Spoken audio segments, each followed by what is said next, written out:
Take it, Weed.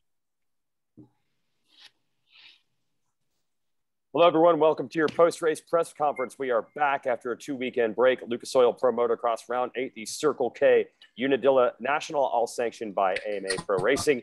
I'm Jason Wygant of NBC Sports from the Media Center here at Unadilla Valley Sports Center. Talked to a couple of riders with the media today. We'll go to our 250 class, looking to get Jet Lawrence on here, today's overall winner. And we have Justin Cooper with us of Monster Energy Star Yamaha right now. So I'll ask a question and then we'll open it up to Jay Coop. And it looks like Jet Lawrence is logging in right now. I'll start with you, Justin Cooper.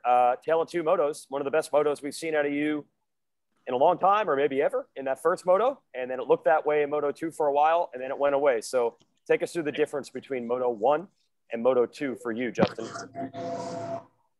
Yeah, I'd say just track conditions was the biggest difference. We were obviously second today, and the 450s beat that track up, and just lost my flow pretty early there in the second one, and it's kind of a wrap. It's a dangerous track to, I guess, lose your flow on. So didn't feel comfortable, and didn't want to, get hurt on a track like this. So just didn't ride the best, and first moto was definitely awesome, and it was good to put on a good show in that one. And I think we have Jet Lawrence with us now as well. I'll open it up to the media, and we'll ask questions. We have Jet, and we will not have Jeremy Martin. I think he's already on a flight. I see Anthony Sansoda. You have your hand raised, so we'll let you ask the first question for either Jet or Justin. Awesome. Thanks, Weege. Anthony Sansoda here, MotoOnline.com. I'll keep it with Justin Cooper. Justin, you crushed that first moto. What were you feeling in the second moto? You mentioned kind of, just losing your rhythm. What were you feeling specifically that kind of held you back a little bit? To be honest, just was fighting with the bike. Felt like every pump I hit was just taking a toll on me, and it just wasn't working. I wasn't flowing out there, and from there I was in kind of no man's land, and just rode around home. Pretty boring race for me, so definitely not how I wanted it to go. I was feeling really good going to the second moto. Just didn't work out. So no stress about it. Just got to be better. Thanks, Justin.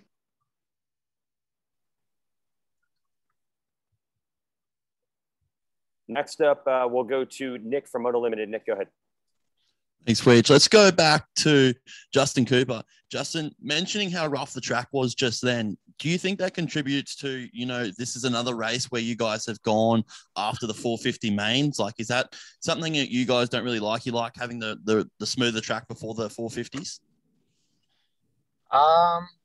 You know what? It was like the main difference was kind of like traction. It was pretty moist still in the first moto, and it was about as rough as the second moto. It just once it got dry, the traction went away for me, and there was potholes and all this kind of sketchy stuff that really threw my flow off. And I enjoy it going second. It changes things up, and I think it's good to split it up like that. But yeah, the main difference for me was there was no moisture really in the second moto in spots where there was in the first moto. So it is what it is, and I just can't do that again. That was pretty bad performance for me, but glad to get out of there safe. Awesome. Thanks, Justin. Revista Moto, are you there? Hey, thank you, Weege. Hey, for Jet Lawrence, is this kind of a race where the result will give you the mental edge to win this championship?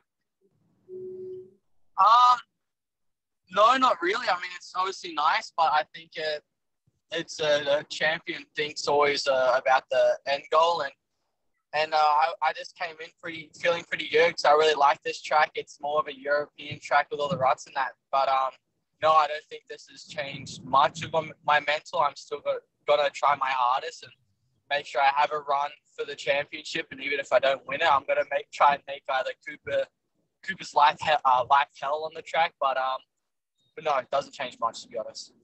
Great, thank you. Mitch Kendra, you're up if you have a question. Hey, Mitch Kendra from RacerX. Jet, we'll go back to you. Obviously, got the ball rolling today. You're staying up front, getting the moto win, getting the overall wins, kind of staying out of trouble. Was there anything that you did differently during the break? Was focus on one thing, or can you talk about anything you did different during the break that may have led to this? No, not really. I just stuck to my same program, and the program that Johnny gives us is pretty good. So I just kept sticking to that, and yeah, I guess my starts finally got better over the break, and which is really good. And yeah, like you said, this kept me out of trouble, and was able to have a good fight to the front runners. But yeah, it was definitely really nice to get those starts. Awesome, thanks, man. Hey, Jet, is there anything you actually did for the starts, or is it just a matter of don't over focus on it and just keep trying and eventually it'll work? Which one was it? I think it was just not believing in myself, just knowing what you need to do and like kind of vision it. And I think that really helped because the last few rounds I've been overthinking it so much and I've just been screwing myself because I want to get such a good start. So I think I just relaxed more and visioned what I needed to do, and it just kind of paid off. So yeah. Thanks. We will go to Trent next.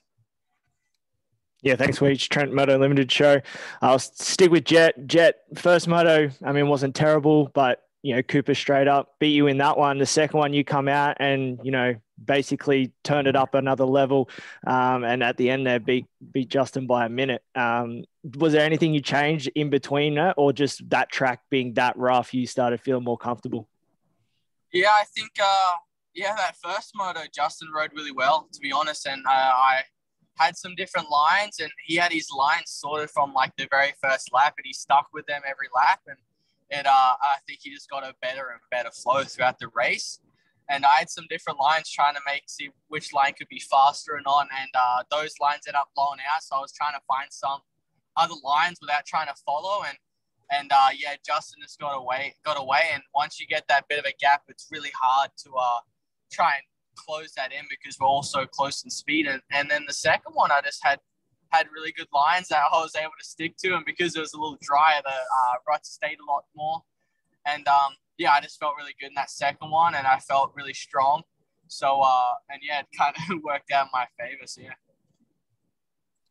Awesome jobs, man. Congratulations. Thank you.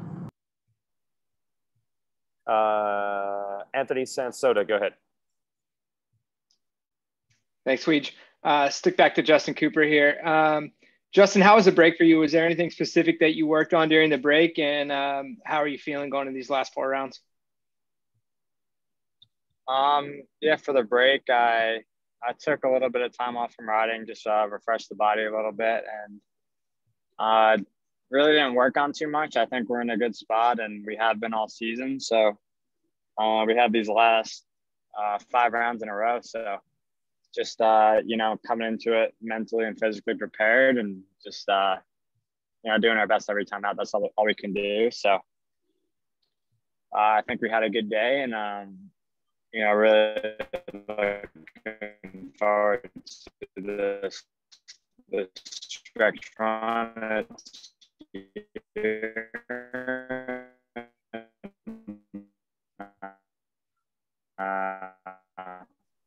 They're ready to do battle. Thanks, Justin. Revista Moto, go ahead.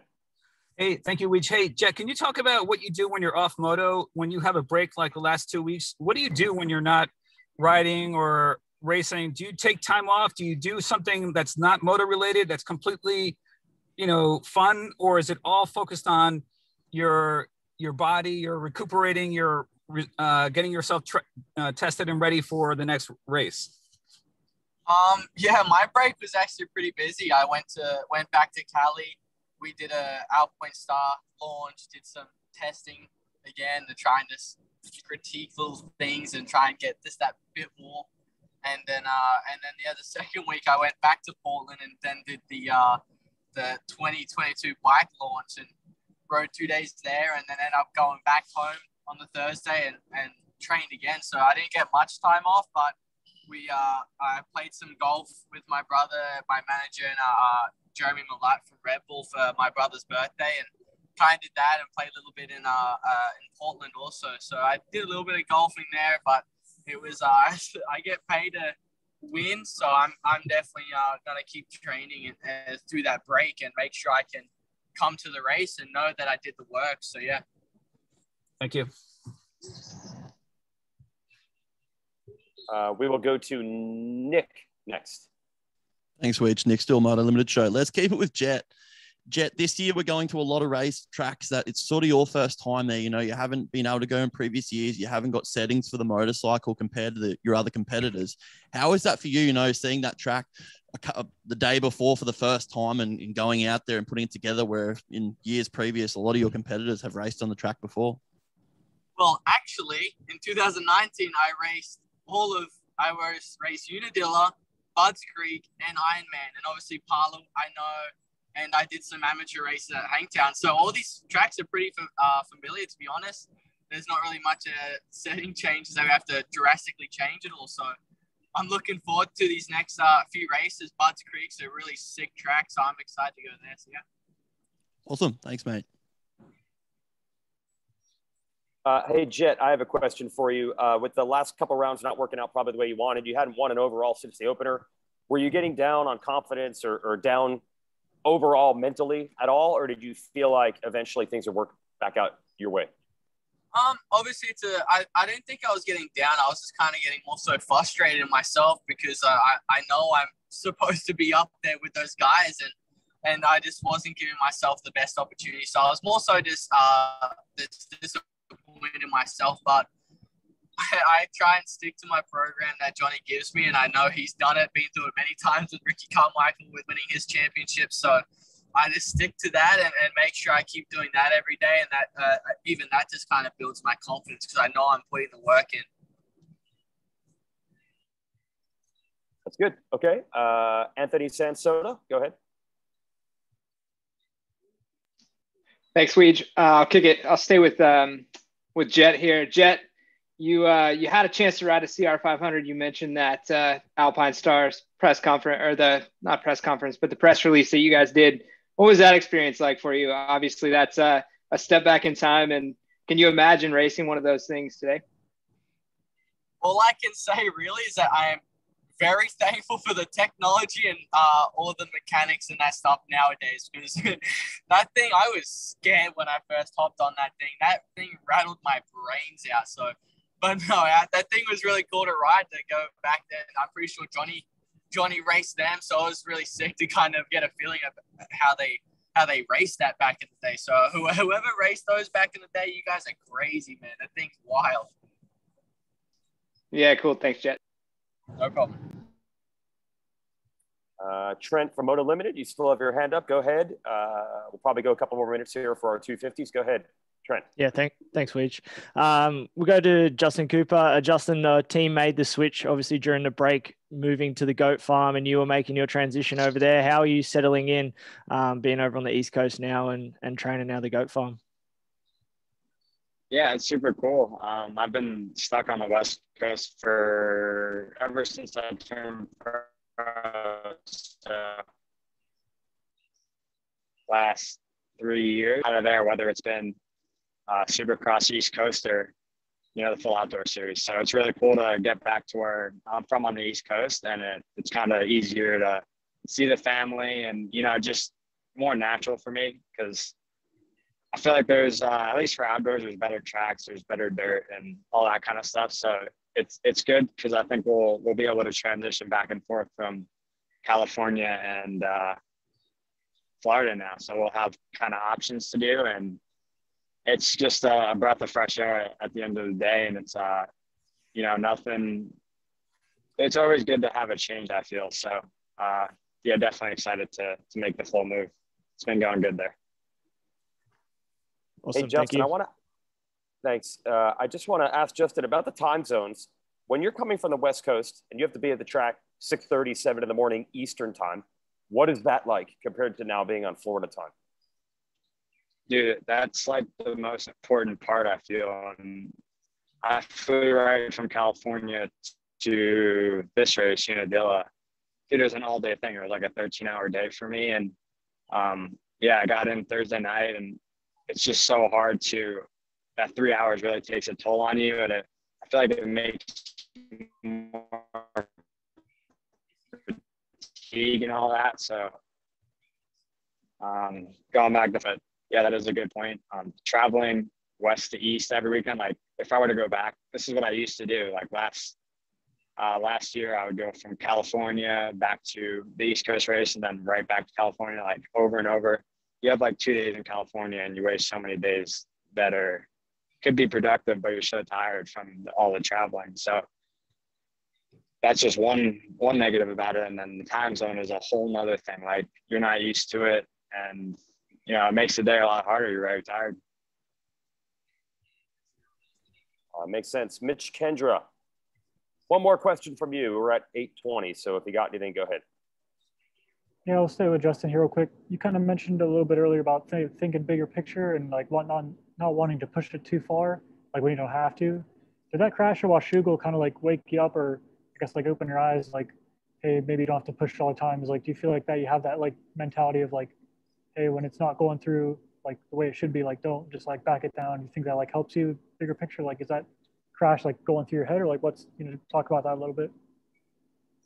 Yeah, I wouldn't say it's going through my head, but yeah, that Washougal crash definitely caught me off guard and something, I didn't really expect to crash there. So I think all of us at this level get really sketchy a lot and we get used to that. And then we have that big crash finally. And it's like, whoa, like, we don't crash very hard very much, but when we do, it wakes us up for sure. And it's part of the sport. It doesn't really be like, oh, I have to change my riding style. It's a thing that you can't really get away from, but it's, today, this is definitely one of the most like dangerous tracks of the year. It has, there's a lot of risk. There's a lot of focus that goes into all these, long, deep ruts, and you just have to stay, focused the whole time, which is really tough. And I just, wasn't feeling the flow second moto. And I guess I didn't really, definitely didn't want to keep pushing for,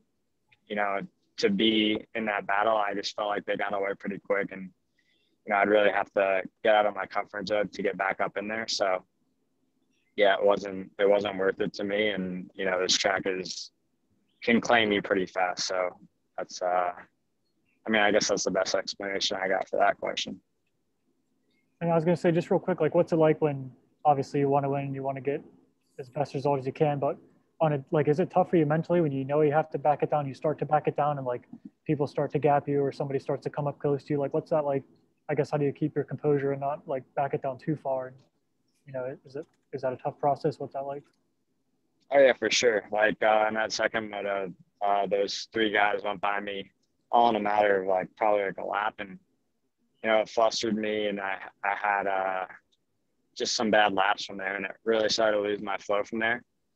And the first moto, I felt like I had a really good flow and could kind of turn it up when I wanted to, and I had none of that feeling in the second moto. So in the first moto, I wasn't scared to hang it out and go that extra pace to win the moto, but the second moto just did not have anything going for me whatsoever. So there was no I guess urgency to push hard over my head and end up crashing out or something. So I just took what I could get, and I was kind of just riding around with no one around me. So pretty boring race for me.